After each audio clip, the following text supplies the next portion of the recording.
নুসরাত ফারিয়া বাংলাদেশী চলচ্চিত্রের অভিনেত্রী, মডেল, গায়িকা, টেলিভিশন উপস্থাপিকা এবং রেডিও জকি।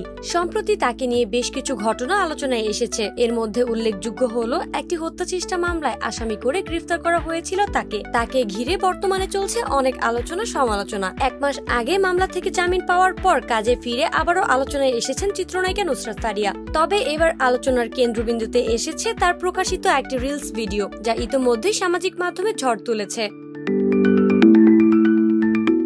মাত্র 24 সেকেন্ডের ওই রিলসে সোনালী রঙের ঝলমলে পোশাকে দেখা গেছে নুসরাত ফারিয়াকে। কোকড়ানো চুল, তীক্ষ্ণ চোখের চাহনি আর হাতে থাকা একটি গোলাপ সহ ফারিয়ার উপস্থিতি যেন নতুন মাত্রা যোগ করেছে তার সৌন্দর্যে। ভিডিওটি প্রকাশের সঙ্গে সঙ্গেই ভাইরাল হয়ে যায় আর মন্তব্যের ঘর ভরে ওঠে প্রশংসায়। এক নেটিজেন মন্তব্য করেছেন, তুমি এতটা সুন্দর, মনে হয় তুমি রানী। কেন যে এত ভালো লাগে জানি না, শুধু জানি তোমাকে দেখলেই মন ভালো হয়ে যায়।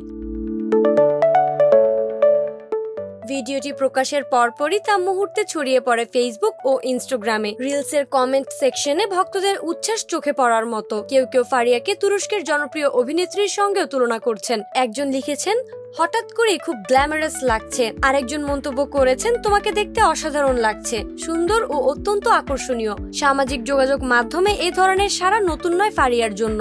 তবে এবারকার রিলসে তার সৌন্দর্য ও উপস্থিতি যেন আলাদা মাত্রায় প্রশংসিত হয়েছে। প্রসঙ্গত, রেডিও জকি হিসেবে ক্যারিয়ার শুরু করেন নুসরাত ফারিয়া। এরপর 2013 সালে নাম লেখান উপস্থাপনায়। কয়েকটি নাটকেও অভিনয় করেছেন তিনি। 2015 সালে পরপর্দায় অভিষেক হয় তার। প্রথম সিনেমাতেই দুর্দান্ত সাড়া ফেলেন নুসরাত ফারিয়া। তিনি এখন বাংলাদেশের বিনোদন জগতের এক উজ্জ্বল নক্ষত্র।